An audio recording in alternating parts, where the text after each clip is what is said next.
বিশ্বব্যাপী কিডনি রোগীদের সংখ্যাটা বা কিডনি রোগটা এত বেশি বৃদ্ধি পাওয়ার পেছনে কারণটা আসলে কি? বাংলাদেশের পার্সপেক্টিভে যদি বলতে চাই তাহলে আসলে সংখ্যাটা হবে এরকম, সমস্ত জনসংখ্যার প্রায় 3 থেকে 4 কোটি লোক কোনো না কোনোভাবে কিডনি রোগে আক্রান্ত।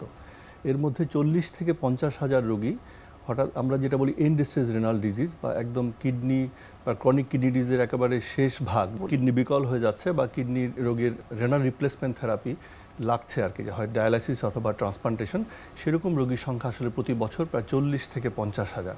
এর মধ্যে প্রায় 80 ভাগ রোগী প্রায় চিকিৎসা জানেই না, না নিয়েই হয়তো মারা যাচ্ছে। 20 ভাগ রোগী হয়তো চিকিৎসার আওতায় আসছে, তার মধ্যে আসলে দীর্ঘমেয়াদী চিকিৎসা খুব কম রোগী নিতে পারছে। এই জন্য সচেতনতা এবং প্রতিরোধ অনেক বেশি জরুরি আমাদের দেশের প্রেক্ষাপটে। কি কি লক্ষণ থাকলে একজন মানুষ আসলে বুঝতে পারবে যে তার কিডনি কোনো না কোনোভাবে আসলে এফেক্টেড? কিডনি রোগকে বলা হয় যে একটা নীরব ঘাতক।